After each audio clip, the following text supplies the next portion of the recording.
আলহামদুলিল্লাহ চমৎকার ধর্মীয় সম্প্রীতি বজায় আছে। সারা বাংলাদেশে মুসলমানরা অত্যন্ত ধৈর্য এবং সংযমের পরিচয় দিয়েছেন যে আমরা সম্প্রীতির বাংলাদেশ গড়ে তুলতে চাই। ইসলাম আমাদেরকে অন্য ধর্মাবলম্বীর ব্যাপারে যথেষ্ট দায়িত্বশীল আচরণ করতে বলে। আমাদের প্রিয় নবী সাল্লাল্লাহু আলাইহি ওয়াসাল্লাম আমাদেরকে মানুষ হিসাবে অন্য ধর্মাবলম্বীদেরকে মর্যাদা দিতে শিখিয়েছে। আমাদের দেশে সংখ্যালঘু ভাইরা তারা নিরাপদ আছেন। আমাদেরকে আজকে মূলত মাননীয় প্রধান উপদেষ্টা ডেকেছেন। তার ডাকে আজকে বিভিন্ন ধর্মের নেতৃত্বশীল ব্যক্তিবর্গ তারা এসেছেন এবং দেশের বিভিন্ন প্রান্ত থেকে সবাই আজকে সমবেত হয়েছেন। আমরা বাংলাদেশের মানুষ কেমন আছি, বিশেষ করে আমাদের অন্য ধর্মাবলম্বী যারা আছেন মুসলিম ছাড়া, তারা কেমন আছেন, তারা তাদের সেই অবস্থা ব্যক্ত করেছেন। তো আমরা লক্ষ্য করেছি যে এখানে আমাদের মধ্যে আলহামদুলিল্লাহ চমৎকার ধর্মীয় সম্প্রীতি বজায় আছে। সেটিকে সামনে আরো কিভাবে ভালোভাবে ধরে রাখা যায় সেজন্য আজকে আমরা কথা বলেছি। সবাই মন খুলে সবাই যার যার মতামত ব্যক্ত করেছেন।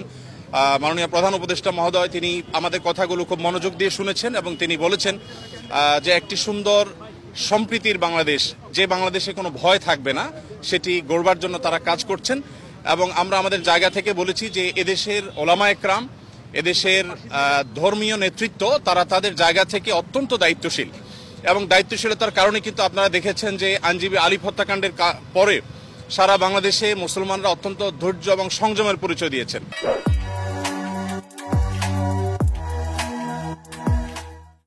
বিগত সরকারের শেষের দিকে আপনারা দেখেছেন ফরিদপুরে দুইজন মসজিদের নির্মাণ শ্রমিককে অত্যন্ত নির্মমভাবে অন্য ধর্মাবলম্বীরা হত্যা করার পরও গোটা দেশের মুসলমানরা অত্যন্ত সংযমের পরিচয় দিয়েছেন। আমরা এটিকে যেমন সাধুবাদ জানিয়েছি, ঠিক তেমনিভাবে এটিকে ধরে রাখবার জন্য সংগ্রাম চালাচ্ছি।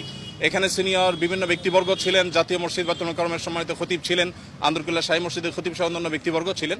প্রত্যেকেই একই সুরে কথা বলেছেন যে আমরা সম্প্রীতির বাংলাদেশ গড়ে তুলতে চাই। বাংলাদেশের মানুষ যেভাবে ধর্মীয় সম্প্রীতির উজ্জ্বল উদাহরণ তৈরি করেছে, এটা পৃথিবীতে আসলেই বিরল। কোনো প্রপাগান্ডায় যেন আমরা কেউ কোনোভাবে পা না দিই এবং আমরা যেন সবাই ঐক্যবদ্ধ থাকি, সেজন্য সবাই এখানে কথা বলেছেন। মুসলিমরা ছাড়াও অন্য ধর্মাবলম্বী যে সমস্ত নেতৃবর্গ ছিলেন তারাও কথা বলেছেন। তো আমরা আশা করছি যে একটা সম্প্রীতির বাংলাদেশ যেটি ইতিমধ্যে আলহামদুলিল্লাহ আছে, সেটিকে আরো ভালো জায়গা আমরা নিয়ে যেতে পারবো এবং পৃথিবীর কাছে উজ্জ্বল উদাহরণ হিসেবে আমরা দাঁড় করাতে পারবো। এখানে প্রত্যেকে যার যার জায়গা থেকে চেষ্টা করেছেন এই কথা বলার জন্য যে আমরা শান্তি সম্প্রীতি রক্ষা করবার জন্য কাজ করছি। আমরা 5 আগস্টে লাইভে এসে প্রত্যেকে যার যার জায়গা থেকে আমরা সবাই কিন্তু মানুষকে সজাগ থাকার, সতর্ক থাকার এবং সংযমী থাকার, ধৈর্যশীল থাকার জন্য আমরা আহ্বান করেছি। এবং আলিফ হত্যাকাণ্ডের পরও আমরা প্রত্যেকে যার যার জায়গা থেকে মানুষকে সংযমী থাকার আহ্বান করেছি। ইসলাম আমাদেরকে অন্য ধর্মাবলম্বীর ব্যাপারে যথেষ্ট দায়িত্বশীল আচরণ করতে বলে। আমাদের প্রিয় নবী সাল্লাল্লাহু আলাইহি ওয়াসাল্লাম আমাদেরকে মানুষ হিসাবে অন্য ধর্মাবলম্বীদেরকে মর্যাদা দিতে শিখিয়েছে এবং সেই শিক্ষা ধারণ করবার কারণে বাংলাদেশের মানুষের মধ্যে সাম্প্রদায়িক সম্প্রীতি তৈরি হয়েছে। আমরা আমাদের আশেপাশের বিভিন্ন জায়গা থেকে সাম্প্রদায়িক সম্প্রীতির যে নাসিহা শুনে থাকি, উপদেশ শুনে থাকি, সেই সমস্ত জায়গায় যখন দেখি যে সংখ্যালঘুরা নির্যাতিত হচ্ছে, আঘাতপ্রাপ্ত হচ্ছে এবং দলে দলে তাদের উপাসনাগুলো ভাঙা হচ্ছে, আমার মনে হয় সেই জায়গাটাতে আমাদের মনোযোগ দেওয়া দরকার। আমাদের দেশে সংখ্যালঘু ভাইরা তারা নিরাপদ আছেন, আজ নিরাপদ থাকবেন। তাদেরকে নিরাপদ রাখবার জন্য আমাদের সরকার যেমন কাজ করছে, ধর্মীয় নেতৃত্ব তারা তাদের জায়গা থেকে কাজ করছেন।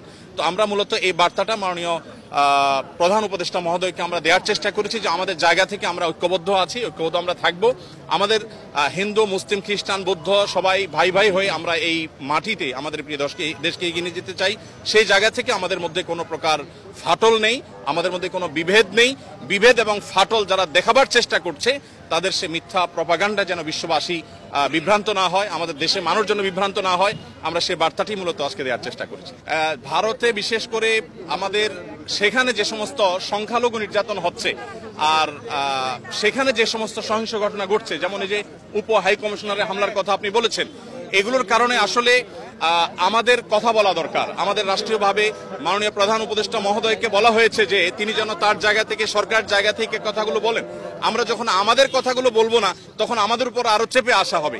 এই কালচার থেকে বেরিয়ে আসার জন্য আমাদেরকে আমাদের অধিকারের কথা বলতে হবে। আমরা আজকে সেখানে যে আক্রান্ত হয়েছি কলকাতাতে, তার বাইরে যে মুসলমানরা আক্রান্ত হচ্ছেন সেখানে, সেগুলো নিয়ে আমাদের কথা বলতে হবে। তাহলে সেক্ষেত্রে হয়তোবা এই যে আজকে যে পরিস্থিতি আমরা মুখোমুখি হচ্ছি, যে আজকে আমাদের উপরে চাপিয়ে দেওয়া হচ্ছে মিথ্যা প্রপাগান্ডা, সেটা থেকে আমরা উত্তরণের পথ হয়তো খুঁজে পাবো।